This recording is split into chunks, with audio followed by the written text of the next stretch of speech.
Hello everybody, Over Easy Evan here. This is 8 tips that you can use in your first 8 hours of Against the Storm to help you either win your first settlement or maybe help you up your difficulty to a higher difficulty after you've completed your first settlement. These tips are things that definitely helped me along the way in my first couple hours and my first couple settlements, and I hope they can help you too. Alright, so tip number 1 is that you can delete buildings and you will get your full resources back. This is kind of huge, especially if you have buildings that you're really not using anymore. You know, maybe you've tapped out all the resources in the area and you're kind of just have a building sitting there not doing anything anymore. And so for the sake of this, we're going to go ahead and delete the Stonecutters camp, and we can prove to you exactly what I'm saying here. So if you take a look, the Stonecutters camp, it gives you 10 wood and 3 parts.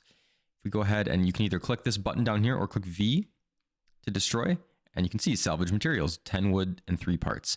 So definitely keep this in your back pocket especially when you're running out of parts. This can be a good way to get some back to build a building with a much higher need for your settlement. Tip number 2 is all about building production rates and understanding how they work. So this is something that I definitely did not know when I first started this game. I figured, okay, the crude workstation can make bricks, planks, fabric, and pipes. Cool. The kiln can also make bricks. Okay, I don't really need a kiln. What would be the point? I already have the crude workstation.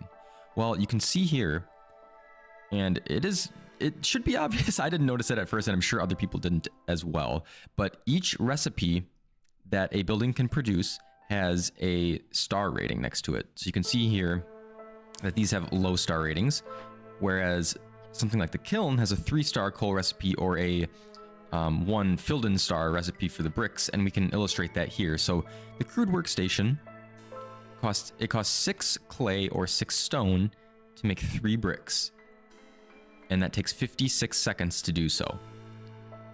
Looking at the kiln, for 4 coal, we can make 3 bricks in 42 seconds. So the difference here is that we're using 2 less ingredients, materials, whatever we're inputting. We're using 2 less, we're getting the exact same output, and we're doing it in 42 seconds versus 56 seconds. So even that's 14-second upgrade, even just with the 1-star recipe. It's a basic efficiency versus the half-star, I guess you would say, or unfilled-in star recipe. So definitely keep that in mind. Don't just blindly see, okay, we have bricks, we can just use this. Pay attention to your recipes and make sure you know which ones are better and when you should use them. All right, tip number 3, and this is actually 2 tips in 1 regarding Queen's Impatience. So with Queen's Impatience, it's this big scary bar at the bottom here.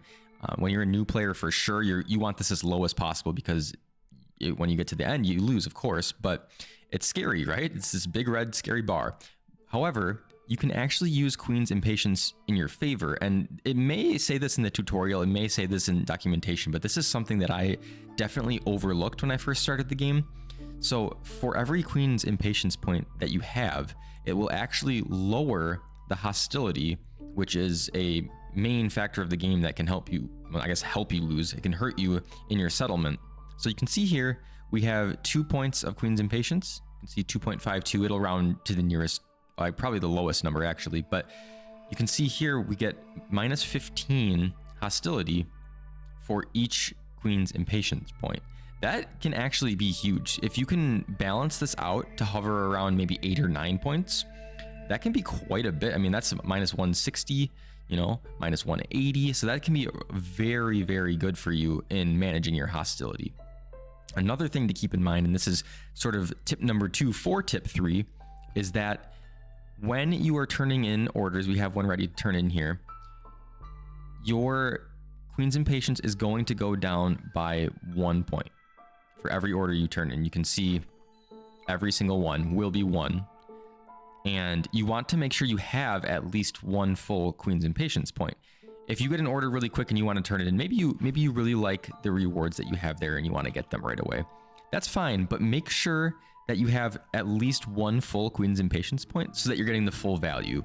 If you have 0.5, it's not going to go to negative, it's just going to go straight to 0.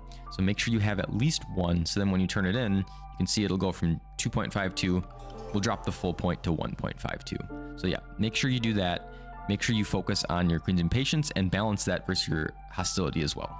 Tip number 4. So we just talked about turning in orders and how that affects Queen's Impatience. We'll stick on the subject of orders a little bit here and talk about how orders are very beneficial to helping you win the game, especially on lower difficulties.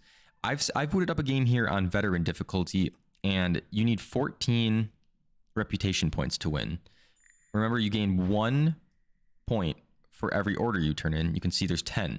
So you can't just focus solely on turning in orders, especially when you start bumping up the difficulty, because you're going to find yourself stuck at 10 points, but you're not all the way there. And then what do you do? So there are multiple ways to win the game. One of them is orders, and it is a very important part of the game. But one of the other things you need to focus on, and there's actually 2 ways to do it. We can do these glade events, and that's popping the dangerous glades. You can pop them open, and then oftentimes you'll get a event to send tools to the Citadel. In return, you'll get amber, but you'll also get the very important reputation point. So it's good to balance that alongside orders. And then the other one, and this is one that I didn't focus on at all when I was a beginner, and it's actually very important. If you can get your specific species to their reputation threshold, you will then start growing, or I'm sorry, you'll start gaining reputation points. So let's say lizards bump up here to 16. This will turn blue. You can sort of see there the little blue tick mark on the bar here. Once it matches or exceeds that, you are then going to start gaining points. And you can see here high resolve plus 0.00 per minute. However, if you get somebody up into the bonus there, you will start gaining passively for as long as they are past their threshold. And you can have multiple. You could have the humans and lizards past their threshold, and you will be gaining much quicker than if you just had 1, and of course faster than if you had 0. So keep in mind, don't hyper focus on orders. Focus on making your species happy and focus on doing glades. It's a balancing act, and make sure you definitely take into account all 3. All right, so tip number 5, we're going to take a look at the hearth. Now, one of the things that you probably know you can do is you need to have somebody working at the hearth as a firekeeper. And you'll notice when you click on the wheel here that lizards here have a specialization bonus. So you might think, okay, yeah, we'll drop lizards in. It's not necessarily a bad thing to do, but you do want to keep in mind, and it's not necessarily apparent unless you hover over this, you'll see that each species has a firekeeper bonus. So the lizard, it says, if you have a lizard in here, you have +1 to global resolve. That can be really good, and that could actually potentially be enough to get you over the hump to the reputation threshold and start earning you reputation points. So in that regard, lizards can be very good. But each species has its own bonus. So if you take a look at humans here, Impatience grows 25% slower. That could be really good if you're starting to get up there in Impatience. Maybe you're about to turn in a few orders, but you want to slow down Impatience to make sure it doesn't get to the end. That would be an option. We don't have, in this save here, I don't have the other species unlocked, but foxes give you negative hostility from open glades, and that scales with difficulty. Beavers, if you throw them into the hearth, fuel burns 20% longer. So if you're struggling with fuel production early on, maybe in a different biome where you don't have as much wood, that could be an option, especially early on in the game. And then harpies, this is a pretty good one. They give +5 to global carrying capacity. So you can, it's really what it says. You can have workers carry more to and from warehouses and things like that. So keep in mind, be mindful about the hearth and who you have as your firekeeper. Tip number 6. Tip number 6 is regarding food production. One of the things in Against the Storm that you should know is that 1 does not always equal 1 in food production.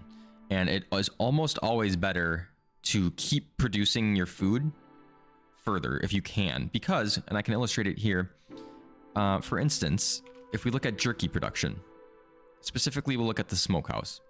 It takes 4 insects. This is a 3-star recipe. It takes 4 insects or 4 meat and 5 wood to make 10 jerky.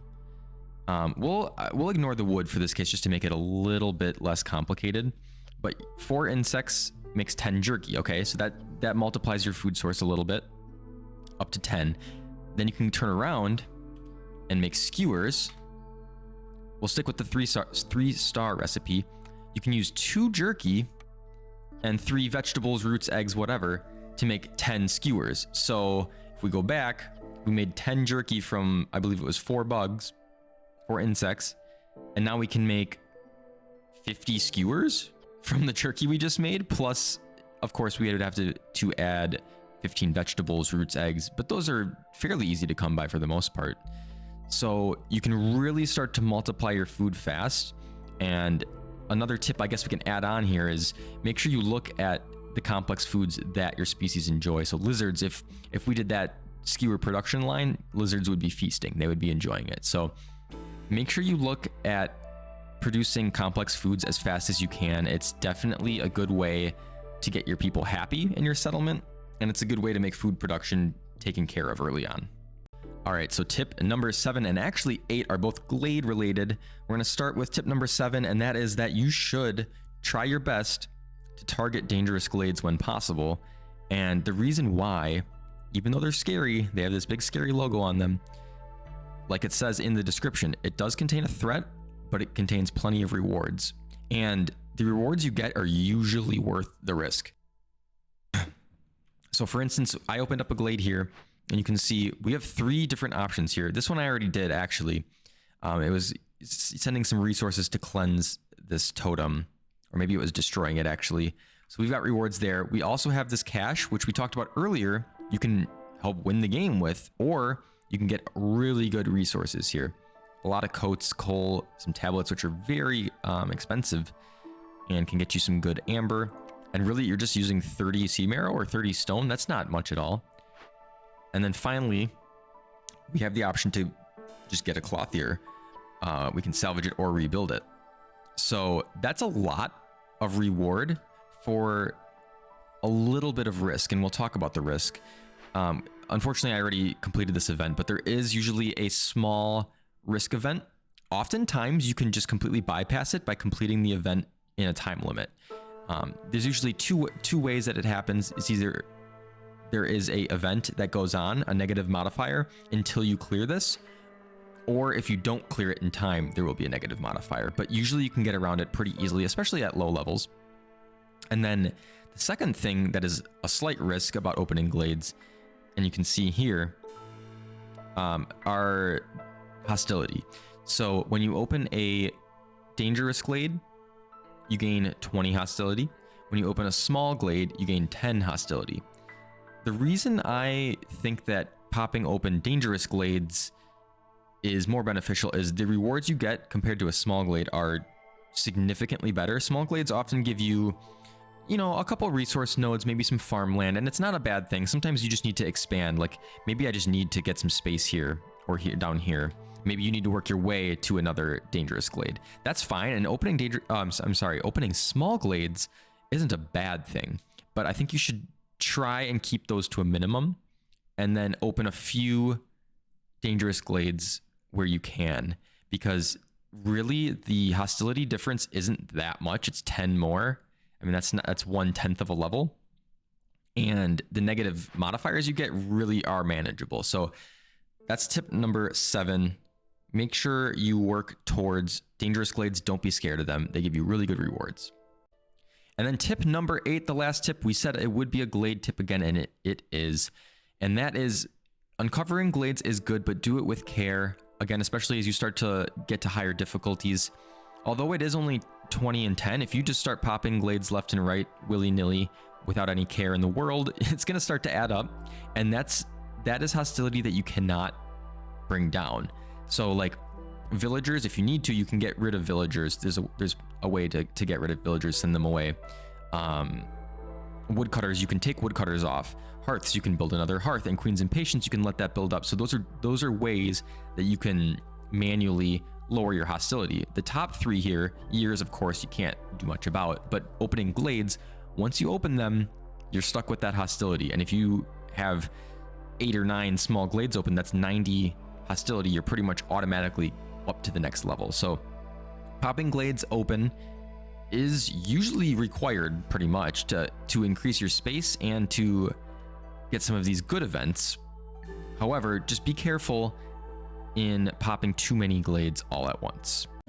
So that was all 8 tips. I hope you guys enjoyed and found this video useful. If you did, please drop a like, a comment if you have any questions about the game, or if you have other tips that you think new players would be able to use in their first few hours in the game. Please, by all means, let me know and let everyone know in the comments. That would be great.